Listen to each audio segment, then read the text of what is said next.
दोस्तों, आज की वीडियो में हम प्राचीन इतिहास के अंतर्गत शैव और भागवत धर्म से संबंधित महत्वपूर्ण वन लाइनर प्रश्नों को लेकर आए हैं।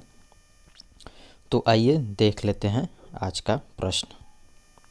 पहला प्रश्न है, प्राचीन भारत के विश्वोत्पत्ति विषयक धारणाओं के अनुसार 4 युगों के चक्र का क्रम इस प्रकार है।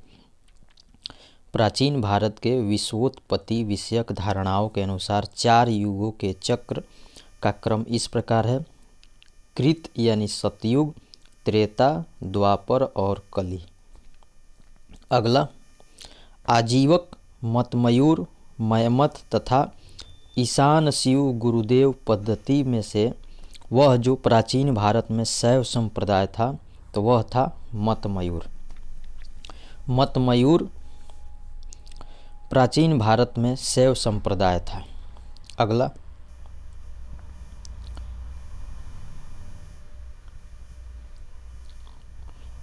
अर्धनारीश्वर मूर्ति में आधा शिव तथा आधा पार्वती प्रतीक हैं।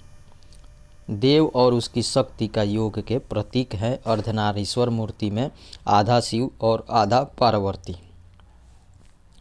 पार्वती। अगला, नयनार थे। नयनार कौन थे? शैव धर्मानुयायी थे नयनार।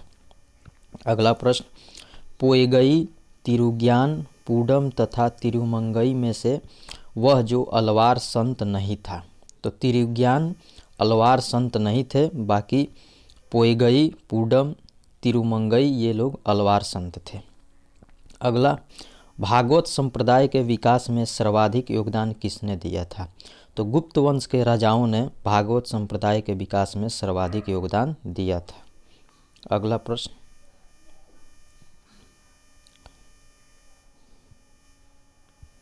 भागवत धर्म के प्रवर्तक कौन थे? तो भागवत धर्म के प्रवर्तक कृष्ण थे। अगला, सर्वप्रथम देवकी के पुत्र कृष्ण का वर्णन कहाँ मिलता है?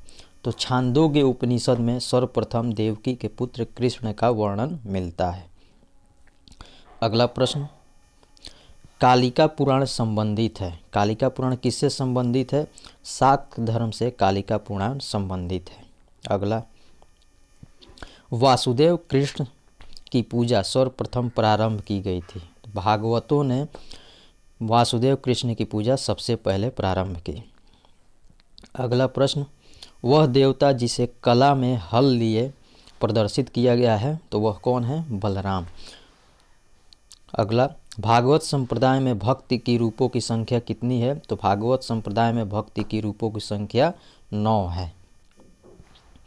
अगला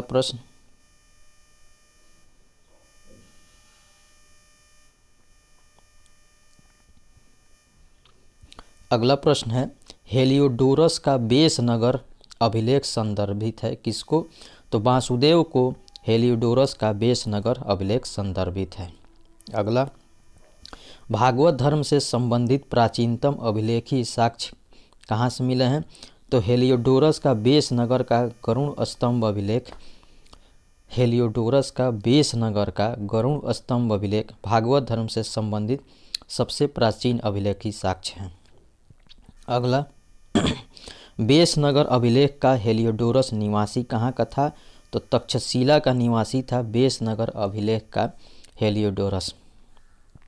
अगला, विष्णु के जिस अवतार को सागर से पृथ्वी का उद्धार करते हुए अंकित किया जाता है वह कौन है? वराह। वराह विष्णु के अवतार हैं जो सागर से पृथ्वी का उद्धार करते हुए अंकित है। अगला,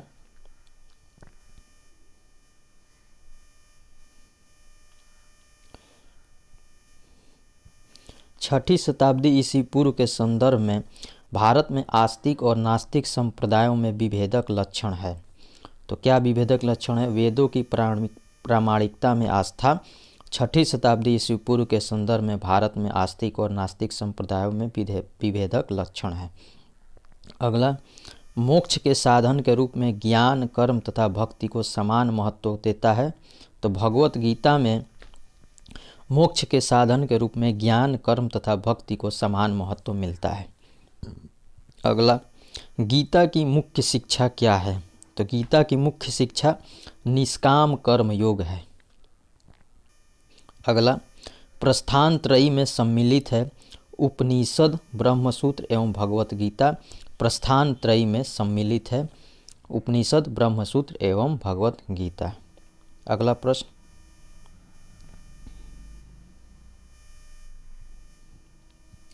वह प्राचीन स्थल जहाँ 60,000 मुनियों की सभा में संपूर्ण महाभारत कथा का वाचन किया गया था, तो वह स्थान था नैमिषारण्य स्थान था, जहाँ 60,000 मुनियों की सभा में संपूर्ण महाभारत कथा का वाचन किया गया था।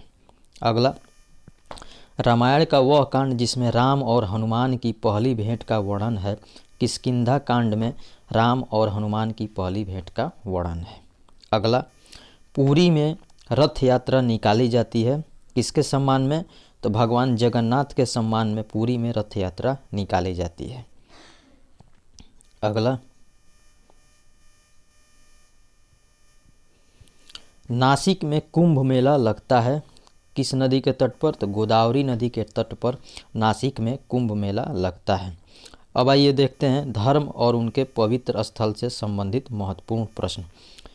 जैन धर्म का पवित्र स्थल है पावापुरी, हिंदू धर्म का पवित्र स्थल है वाराणसी, इस्लाम धर्म का पवित्र स्थल है मदीना, ईसाई धर्म का पवित्र स्थल है वेटिकन।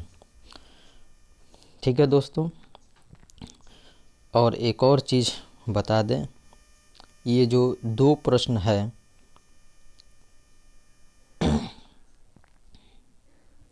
ये एग्ज़ाम में कई बार पूछा गया है कि वह प्राचीन स्थल जहाँ 60,000 मुनियों की सभा में संपूर्ण महाभारत कथा का वाचन किया गया था, तो वह स्थान था नैमिषारण्य।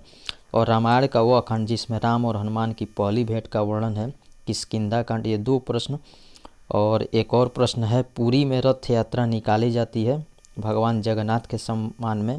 तो ये कई सारे एग्ज़ाम में ये प्रश्न बार बार पूछा गया है, तो इसको आप लोग रिवाइज भी कर लीजिएगा कई बार। ठीक है, तो आज की वीडियो में इतना ही।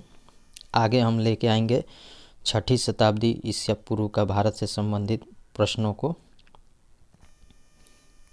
ठीक है, वीडियो कैसा लगा आप हमारे कमेंट बॉक्स में ज़रूर बताइएगा। वीडियो को लाइक करें, शेयर करें और हमारे चैनल को सब्सक्राइब करें। धन्यवाद, नमस्कार, जय हिंद।